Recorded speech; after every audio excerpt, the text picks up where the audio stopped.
Tide Nation, it's my understanding that the NCAA finally ruled on the Michigan burger videotaping kerfuffle.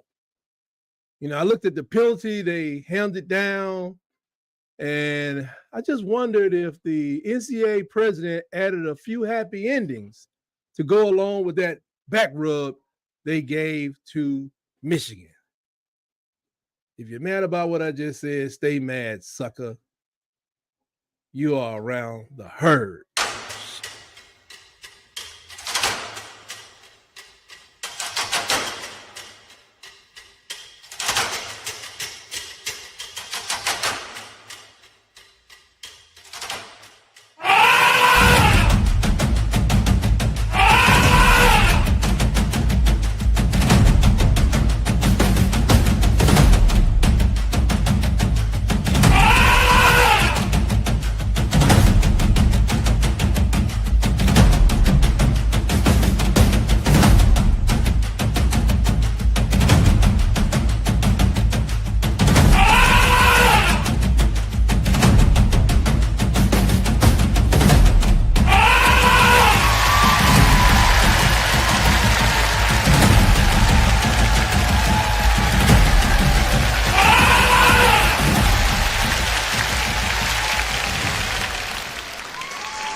Roll Tide, Alabama fans, and welcome to Tight Sports. This is the Alabama Football Americast and the People's Crimson Tide Network. Come on in. Come on in. Thank you for thumbing over to joining me on whichever virtual space you have chosen. Be sure to share a pound with your brother on the way in and drop it right on that subscribe button as you settle on in. The pressure that you add to my show, the pressure that you add to the share button will help my show fly straight to 1,000 in no time. And if I successfully stimulate the happy juice in your gray matter and make your funny bone jiggle, then please let the algorithm know what we're doing over here by poking that like button right in the eye. Not my eye, in the algorithm eye, like button. Yeah. Well, let's get down to it, folks. We got a lot of stuff to cover tonight. And I got a couple things I want to cover right up front. You know, we had a second scrimmage this past weekend, and it had some catastrophic results. Kalen DeBoer gave a press conference talking about the scrimmage. He said he described it as productive, especially because it was hot out there. It was hot out there. And nobody was taking on no clothes, thank God. But he said that would help to simulate game conditions because let's just face it, I'm not saying that the devil lives in Tallahassee, but it is probably the gate you go through before you get to hell. It's about the same temperature. The offense started strong during the second scrimmage, but they struggled to sustain momentum in the red zone because the defense responded. I kind of feel like the defense must be getting gashed up to the red zone, which I can kind of live with, I think, but it's confusing. The red zone reps said they were full pad tackling. That was emphasized through the week, and that led to some injuries from the previous scrimmages. Let's see, Jaden Roberts was out. James Smith, he has a concussion. He's in concussion protocol. Them boys knocking heads out there. That's what's going to happen. When you knocking heads, that's what's going to happen. And, of course, you guys probably all heard about Jam Miller, who will be the basis of this show. Replacing Jam, you know. The depth chart is still being evaluated. Position battles are going on everywhere. Competitions remain close, which is good. We want that going on because you never know when somebody's going to go down. Ty Simpson is the quarterback. I think we all know that. But the board did praise him on his consistency, his mobility, and his improved completion rate. Aha. Special teams. I told y'all, I think we'll lose a maximum of 2 games this year. Same thing I said last year. But I guarantee you, a half a game will be lost because of a multitude of special teams failure. Because everybody almost brand new. Another punter, Blake Blyler, one of the punters is having a good week. I'm waiting for my man Alex from California. I can't pronounce his last name. He got a cannon on the end of his leg, but he is a freshman. Connor Talkty, they say he missed a few longer free throws, field goals. I ain't happy about that, but they say he has shown promise. Well, to be honest, we don't need no promises. We need 3 points. Don't promise me nothing. But 93% completion field goal make rate. Now, when it comes to the return game, I don't like this. They're calling out too many names in that return game. They called the name of Jalen Mbakwe. Y'all remember him? He was DB, now he's receiver. Cole Adams. Mbakwe, every punt he grabbed last year, I don't think he returned very many. One of the ones I remember him having, he did a pretty good return on. He's a big guy, though. Rico Scott, yeah, he got the goods. Ryan Williams, of course. I don't want Ryan Williams returning punts. Jerry Bernard, definitely don't want Jerry Bernard returning punts, but I do understand he's trying to get ready for the NFL. And, you know, you got to get in where you fit in, so you got to show all the skills. They said pass protection was solid across the board for the quarterbacks. Confidence. They had a turnover that occurred. They don't get a lot of turnovers out there, which is good. But they think, now this is odd for a press conference. The boy said he think the turnover would be overturned if it was reviewed. I'm like, either review it or just don't even bring it up. I mean, to give me a heart attack. Now, they asked the boy if he heard about the puny little penalties that Michigan got for sign stealing and slanging burgers to recruits during COVID when you weren't supposed to, all that stuff that Harbaugh did before he escaped to the NFL. But the coach said he had not heard anything. He hadn't read nothing. He basically had no comment about it. He was open to hear what other people had to say about it, which is another weird thing to say at a press conference that you are the focus of attention for. But I like that answer, Coach. I like that answer. Stay out of that mess. That's why I'm here. Coach Moore gets a 3-game suspension. He volunteered for a 1-game suspension. They put 2 more on him. Oh, my goodness. Harbaugh basically got, I don't know, 10 years for saying like you can't coach in the NCAA unless the man is a 60. He got a job. Who are you talking to? What are you talking about? President of the NCAA, you and your minions sit in the corner somewhere and shut up. There's also Michigan is supposed to lose millions from postseason revenue fines, not fines from the ticket booth during the regular season, but the money that they get from a bowl or going to the playoffs. Whatever money they get in the postseason, they're supposed to lose millions. I saw everything from 3 to 20 million, but I guarantee this right now. Michigan will have that money back within 3 years of writing that check with interest. I hate the NCAA. They serve no purpose. For example, 4 Alabama players between 2005 and 2007 got free textbooks along with another, let's say, 34 Alabama athletes at the time. The football team, the total amount of the books they were given by the bookstore totaled to about $4,000. 4,000, not to be mistaken for 4 million. The NCAA forced Alabama to vacate 21 wins and put Alabama on a 3-year probation. I guess Mike Shula just went there and cheated on the field because I guess we just didn't know the rules. It's a bunch of BS. The NCAA has no teeth now, and you wonder why? It's because stuff like this. You have no power because you abuse your power. You're just a waste of time. Instead of sending them college presidents to meet up for monthly meetings on Zoom or in person, it's a complete waste of time. Go figure out how to make your school almost as good as Harvard, Yale, or the great Tuskegee University, because that's just a waste of time. Back to the board's press conference, he said the scrimmage was pushed to a later day in the day instead of the morning because he wanted it as hot as possible. I likes that because, Alabama, the Gene Stallings used to have they jump rope in the sauna, and they made that illegal because the wrestlers kept passing out for good in Iowa and many other Big Ten schools. But the extra conditioning was added to prepare for the season opener at the gate entrance to Hades, better known to you as Tallahassee. But moving on, you may have heard that Jamarion Miller was injured during one of these scrimmages, and he dislocated his collarbone, they're saying. It required some kind of surgical procedure, and I fell to my knees. I was like, Florida Evans, damn. I did all that. I was like, oh, no, not Jam. Like, it would be better if it was somebody else. I can't think of a person on that team who I want to have this injury.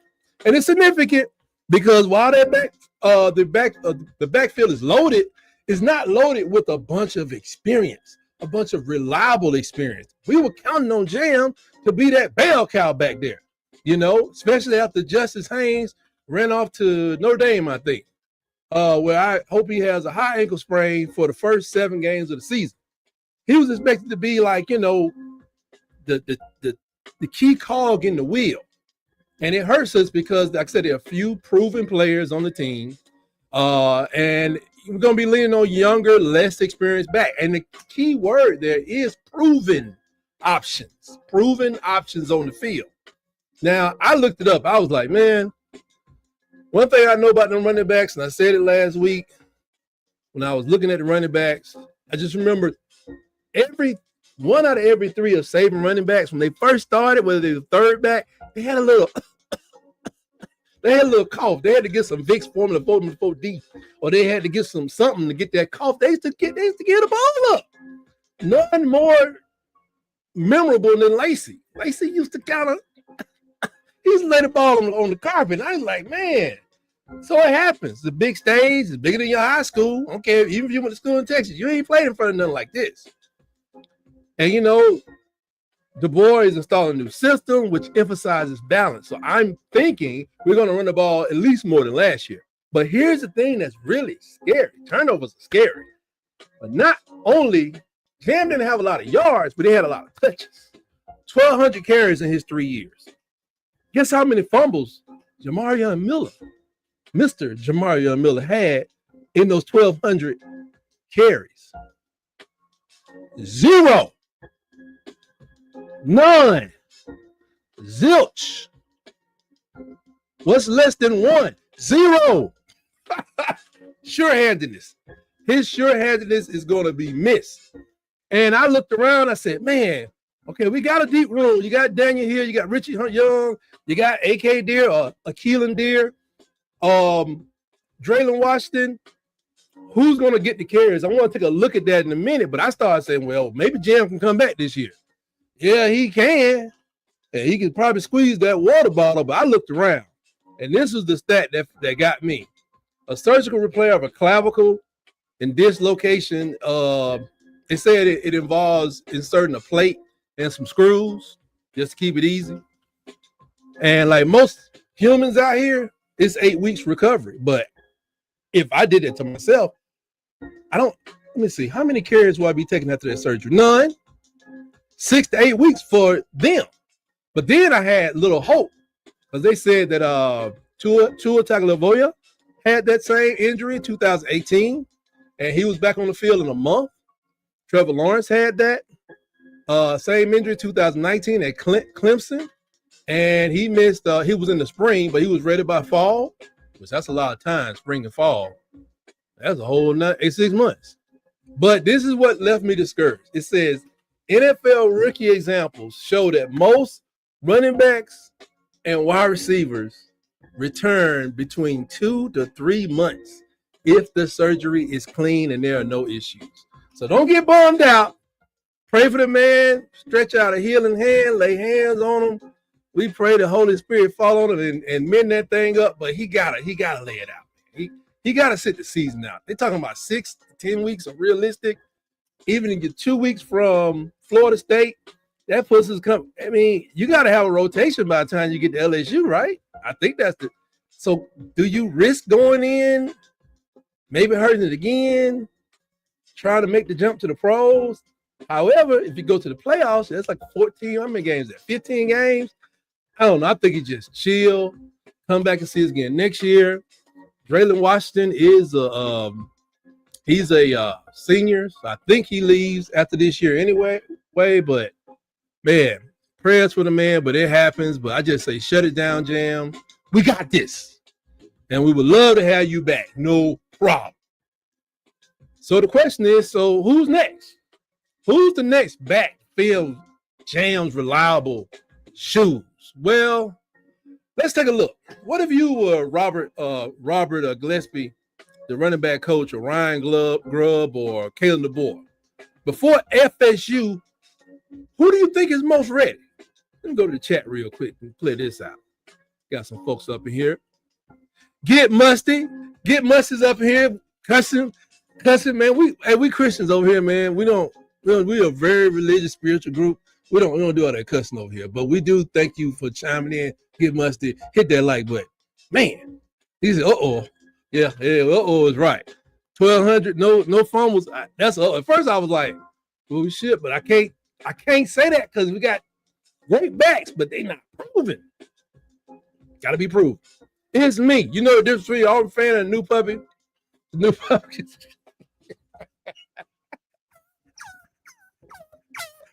Yeah. Oh, it's me says, what's Auburn's favorite play? The one where they almost win. God almighty.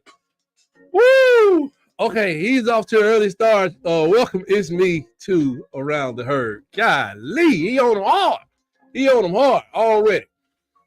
But I looked at the people that we have left, the foremost backs that we talk about all the time, Draylon Washington. They say he's big on agility, pass blocking. He's reliable. I mean, he's the most experienced. He hasn't played against. I mean, I'm just reminded by that doggone kicker we had last year. Lord have mercy. He hadn't played against crowds like this. The University of Louisiana is one thing. Crimson Tide is a whole nother monster. 80,000 or what is it? 95,000, maybe 100,000 people sneaking in every weekend, wherever you go. You know, every weekend, 100,000. Athens, whatever, Auburn, wherever you go, 100,000. So it's different. but he is the most reliable. The senior transfer who always was a producer. So they're going to be counting on him a lot. Daniel Hill, he's a sophomore, but he's a big guy, very powerful. He on the scale I got looking at right now, he said he's just like a 9 out of 10 when it comes to power. Doesn't do too well in the receiving game. And you got Richard Young. Now, Richard Young, I had him as number 2 back, even over Draylon, because the man is just something else. Matter of fact, I brought some film. I guess I should show it right now. It'd be a good time. So it's just a montage of the different backs and what they've done while they were in, it's a high school film. I'm not paying all the ESPN for money for no, I'm not doing that. Anyway, but it shows you what they're capable of. I always say if they can beat high school players down the field by 15 yards, you should be able to outrun the SEC by 3 yards. Richard Young is very handy when it comes to like his breakaway speed. And he's very powerful. I mean, he really just gets rid of backs in a heartbeat. And then we got a freshman, Keelan Deer. They call him AK Deer. He got everything. He's just unproven. Just because you did it in high school, just because you was a 5-star out of Mississippi, don't mean you're just going to turn it on. So when you're talking about the rule of thumb, most people want to have a reliable and powerful back in the early downs. And a lot of people want to have that pass or that pass professional, that hands guy, and somebody that comes with explosives from an agility and speed standpoint. Me, I think I do like getting into a second and at least 2nd and 5 or less. And I think that can happen with Draylon Washington. I think it happened with any of these guys, especially Daniel Hill. But the way it lines up is just looking at these guys. Draylon Washington, like I said, he is the professional. He's the veteran. He knows how to square his pass to the line. He takes a grown man approach to picking up blitzes. He's already picked up blitzes in college. He knows what that looks like. That's an important part of being back there, taking the majority of snaps in anybody's college backfield. That's, and just helps to keep the offense just doing what it's supposed to do, keep them on schedule, trimming those losses, and keeping the offense on schedule. He's a change mover more than he has been a home run champ, but I don't mind. You can get me 5-6 yards and give us a passing option on 2nd and 3rd. I don't care. I don't care. He has had some big burnouts, 20, 30-yard runs since he's been in college, which a lot of people can't say that. We don't know what the potential of these other guys is. He played a lot of downs at the University of Louisiana, and it made him into one of the hottest running backs in the transfer portal. And so here he is. So that may hurt, but I would like to play all 4 of these guys, to be honest. I changed the place, whatever it is. So going over to Daniel Hill, he's a sophomore, but he's a downhill torque and contact balance. He's in shape for Sunday. I'm going to say it again. He is in shape for Sunday.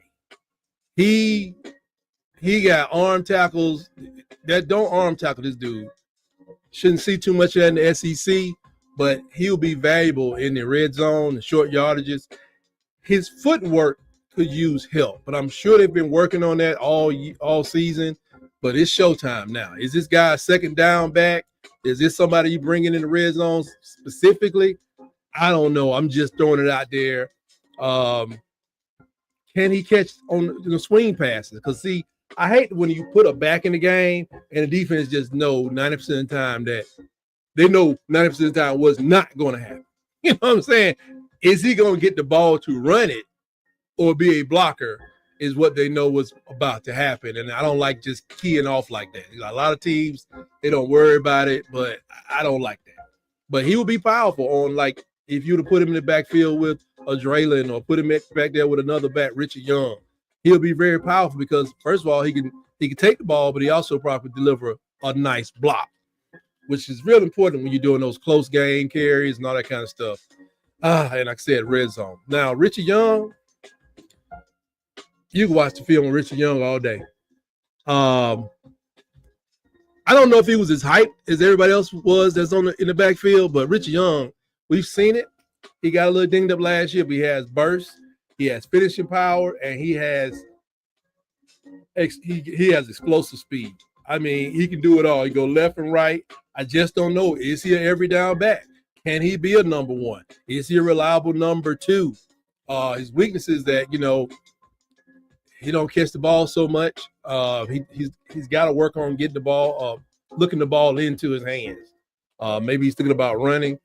And he has been inconsistent, it is noted, when it comes to his pass protection. Maybe going off of last year. I saw a little bit of that last year, but it was his first year. It takes time to learn it. Even the great Derrick Henry said he never did that in high school. They gave him the ball and told him to run. He said, okay, I got that. So anyway, Richard Young, I think he's my number one, but he's unproven. So I can see how Draylen Washington could become the number one because of the reliability. I didn't look and see how many fumbles he had in his career. I don't think he had a lot.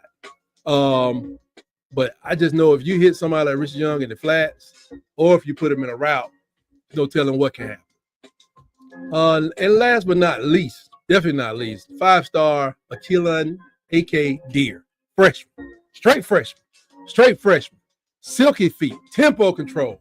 He can press, pause, knife with sudden acceleration. And this is all based on what he did in high school. Natural hands for a young back. He can catch screens, angle routes. He looks comfortable all the time on the football field. He got to learn all this. He's been there for a year with DeBoer. I'm sure he's learned everything he needs to learn, but can he put it to the test? He's not SEC proof yet, and, I don't know what he's going to look like at the goal line. But, if we do spreads, which I know DeBoer does a lot, I just think I can see a lot of two-back sets with these guys. They have some similarities, but they're really different. They really are. I can see him running a counter, sneaking somebody, third down weapon because he got those hands. I can see all kind of stuff. But when you look like, if you wanted somebody to be fast, you got to go with A.K. Deer. You got to go with him. Out of Mississippi, young guy. I think he's the fastest of the four. But, I'm not the coach. Then I would go with Washington for economical feet in traffic. Because one thing about it, if the line can take care of the first level, he can break away from the second level and he can really just stiff arm somebody in the third level if there's anybody left at that time. I know Ryan Williams is going to be the best blocker in the whole NCAA. Ain't going to be nobody in the third level left.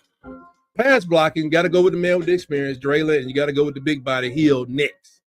Comes to breakaway speed, like I said, I think A.K. Deer is because he's younger and has been beat up on as much. Between him and Richard Young, it's like Deer accelerates better. Just there. You know how it was when you were young, you own it. But they saying that Richard Young holds his speed longer in the open. And it may be because of a track background, things like that. So he got it. Let me see. Who is this here? It's me says that Baylor's favored by 2 points. It's all over the place. All I know, what I'm gonna do is it's a Friday night, so I'm gonna do the important things first. Like I'm gonna clip my toenails. I'm gonna buy some of that. I'm gonna get some of that stuff from the store. They still sell the stuff that says beer. I'm gonna get some of that. I don't want to waste no money on this game. And I'm gonna get me some get some of them Papa John wings, which are awful, and watch this game. I ain't waste no money. If you wait long enough, Papa John's give you the wings for free. They know they bad. And I'm gonna watch this game. It's gonna be like use it to put me to sleep. I'll finish it in the morning. But Baylor Bears, I don't know. Hey, Jermaine Mills, roll tide to you. They say Jam should be back doing the SEC, playing mainly Georgia. I don't see why. But Rich Young is taking the first team reps, followed by Daniel Hill. Dre Washington and Riley are rotating at third back last practice. Appreciate that update. They better get AKD on the field because I think, to be honest, this day and age, you got to keep that young man happy or go ahead and increase his package. What's going on there, C. Bama? He said, who that? Oh, we got a whole bunch of folks we talking about today. I saw some on Riley. I didn't see a lot, but I do know they have Riley's out there as well. When it comes to receiving, they're thinking that Washington does have some reliable hands on outlet, but like I said, AK Deer has natural hands. And sometimes the freshmen just come to the forefront and you just need to put them in there. I can see that. I mean, this wasn't expected to happen, but it is a good time for, get 10 plays a game, make something happen. Roll Tide to you, see Bama. Roll Tide to you. It's, make something happen in there. But when it comes to power, need a power play, Daniel Hill. He looks like the strongest one of the backs. Leg drive, contact balance, and all that stuff. Richard Young can come through that hole, though. But I don't know if his body is made for it, but his mind is made for it, coming through that coming in that A-gap and making something happen. Because I saw it already. I've seen it. Reliability, of course, you got to go with Draylen Washington. So I'm thinking that they're going to probably mix this thing up. I don't even know how many carries Jam was going to get this year. Enough to get him to the NFL? What we're going to do, a 40-40 split, 40-40-20 split between the three backs? Or are they going to do 30-30, 20-20? Because there's a lot of ball to go around. The way we're going to make Ty Simpson successful this year, possibly, anybody can get it now, but possibly a Heisman candidate, a Davey O'Brien, or whatever the arm thing is, possibly do it, is you got to put the weapons around him and let him distribute the ball and keep him a fresh run game in there. Keep him a fresh tight end. Make sure the line is executed at all times. Let's see. See, Bama said, do you think Miller can be Ingram? Hill can be Lacey, but we need someone to be like Richardson. That's why I bring up A.K. Deere.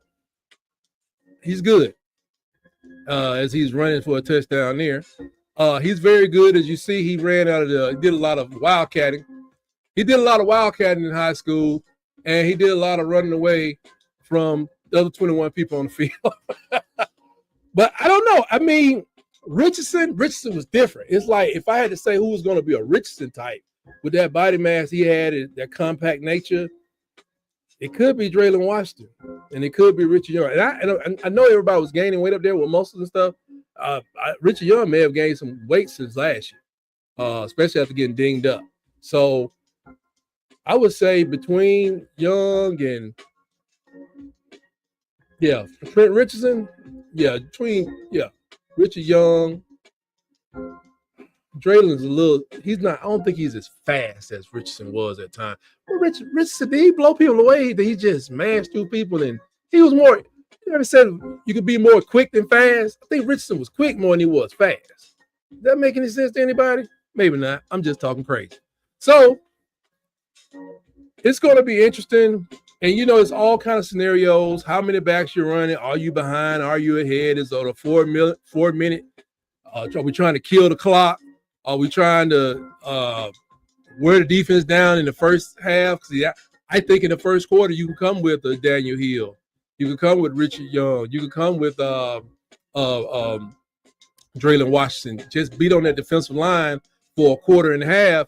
Then come third quarter, you hitting them with that change of pace. You hit them with a more A.K. Deere, more Richard Young. You know what I'm saying? People that when they couldn't go, they couldn't go. It's just depending on the scenario we're in. If you're going to Georgia, you may go to Georgia, have to go with your big backs for 3 quarters just to tire the defense out. I'm not saying the defense is great, but they've been pretty good. No matter how many people they graduate, they come right back at it. They make it happen. So we got to be prepared for anything they throw at us. So the board's been offering efficient run scripts with quarterback friendly play action and formations.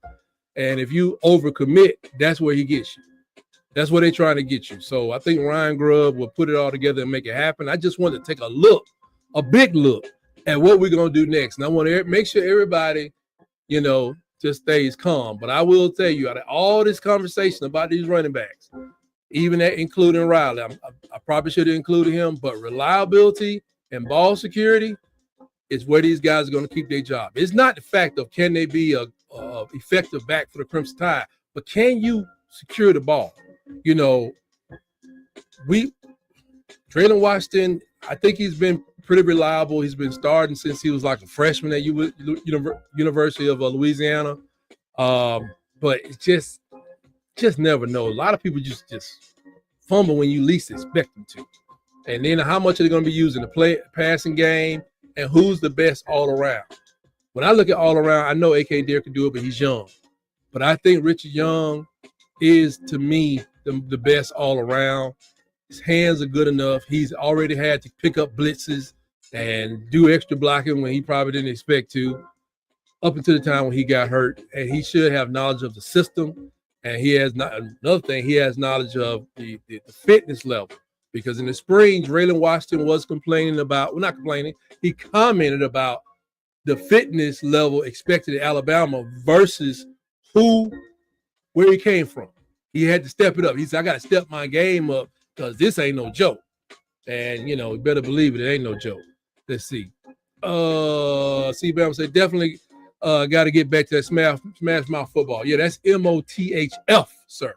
Smash mouth football. That's what we need, right in the mouth.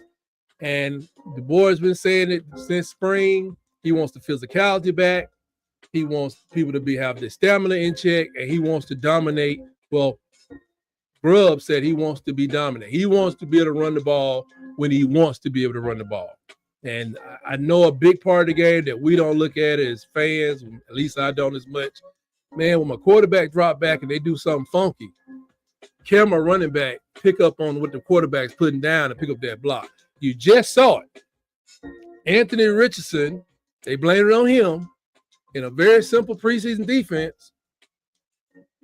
He didn't call his check, took a hit, now he's hurt. I don't know how hurt he is, but they blamed it on him. So that's the kind of stuff we don't need happening to our quarterback. Running back think he's supposed to go into the flats. He's told, some little code, which means you hit this dude that's looking at me like I'm Friday night dinner. Hit him, pick him up, put him on his back. But please don't let nobody hit my quarterback wide open. Just don't need those type of problems. Don't need it at all. So how the depth chart is going to work out, I just think got to go Washington and Hill. I think Hill, Washington starting out. And then just mix everybody in. There's no need to just tire anybody out because not just from running, but it's going to be a lot of blocking that needs to be done as well. I don't know if we're running necessarily the upbacks or the tight ends like we did last year with Oots and everything. I think they're going to have somebody like Daniel Hill back there enough to lull you to sleep until they actually give him the ball. And then you wonder, why is this guy stepping on my chest? So it's going to be a heck of a competition. I look forward to it.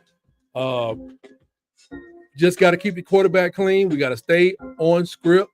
We don't want to get stuck into a whole bunch of third and longs and second and longs. I just don't need these extra problems coming up. I think that, Richie Young, to me, he's just a matchup grenade. He hits every point to me. I mean, if they come in with a blitz, he can catch it out there in the flats, or do that wheel route or one of those angle route things that I do on Madden. And I'm playing Madden from like 2001. I ain't got that new stuff. Anyway, Bama said definitely got to get back to Smile. Fast Ralph, hit that one. Today game, we need number 45, Fowler. Yeah, fullback still needed. I think you're going to see like a Daniel Hill. You're going to see some of those tight ends who primarily block. You're going to see some in the backfield, especially if we have protection problems. That's the kind of coach he is. He's smart. He gets that done. But I just wanted to review that today, folks. We got 10 days, 23 hours, about 20-something minutes, and 34, 35, 36, 37 seconds from screwing up the Florida sports economy. And I got projects to complete, and you should do the same. So don't forget to give a brother a pound on that subscribe button and hit that notification button so you'll know when I go live or drop a video. Tell your friends. They can find me on Facebook at Tight Sports. They can find me. You can find me on Facebook or here at YouTube. But I'm looking at this Twitter on my. I'm not on Twitter. X. I pray in the morning, so I can't get on X. Shout out to Sharpshooters Podcast, Kangaroo Black. I hope you got your count set straightened out. Bama Moore, The Long Run with Piano Man, Rags, and Fitness. Roll Tide to you all. And thank you all for making Alabama great always. And, let me see, one more message here. Tight, we're going to rule without you. This is true. I do have a feel. I think they're deep enough. This is why you got to recruit well because things like this come up. I do agree. But congratulations are in order. Congratulations are in order. I do not know if you understand what's going on. Break out the toilet paper. And to the Auburn fans, we talking about the unused version. As one writer wrote, Santa Claus has slid down the rope to the bell at Sanford Hall on the campus of Auburn University, and they have gifted Auburn with 7 brand new national championships. Man, yeah, and that's national championship in football, silly Billy. You saying it's like figure skating or something. No. Football national championship. They announced it in the last day or so. Auburn now claims to have 9 national championships. Again, that's 9 football national championships, along with some additional conference championships as well. I think they're like 15, but I bet not find one of ours listed anywhere in their documentation. But I digress. This is about celebration.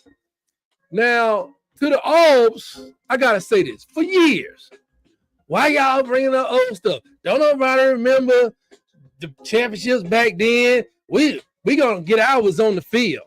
What this, that, blah, blah, blah. We humble. We don't get into all 1910s. And like Bama fans claiming titles that nobody got game footage on. So, so I guess now the people at Auburn, they don't pull the game footage from 1910 and 13. They reviewed it and say, you know what? I think we won that championship that year. Shh. Aubrey, shh. All, shh. Just hush. Just hush. You're just like Big Brother now. Just like Mama thought you would be. You're just like Big Brother, but only about half as much. Now, I hope they made T-shirts with the new 7 national championships on it. That would be 1910, 1913, 1914. Go, Mark. 1914, 1958, 1983, 1993. I would sign off on them from 2004. I think they got job because they're Auburn. They got disrespected, but it's Auburn, so everybody thought it was okay. I didn't, but they got robbed.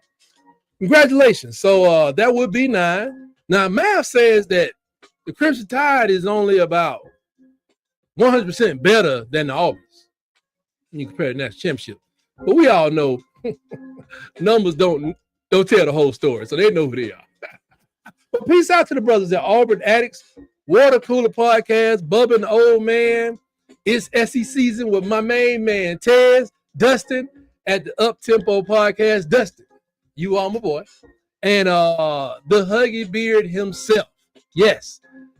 And I just want to tell all those Auburn guys out there, good luck getting those championship rings to stay on those skeletons of your former players. Seems like a very nasty job, if you ask me.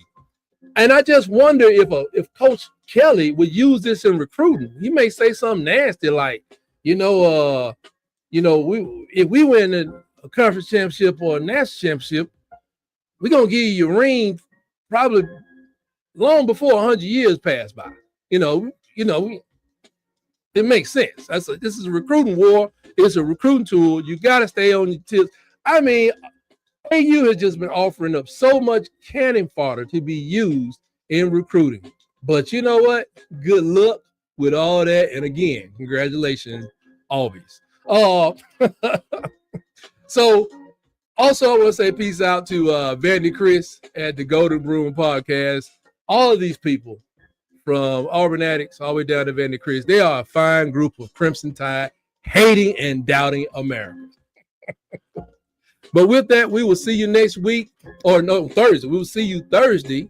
Thursday, I'm going to have to get in here a little early because I'm going to get in the field because I think I got to go to a junior varsity football game to see what my boy going to do out there. We got to check him out. Or at least I got to pick him up and take him home, whether he do nothing or do something or do nothing. I got to be there to pick him up. So I may start the show a little bit early on Thursday, but right now we're going to say 5 o'clock.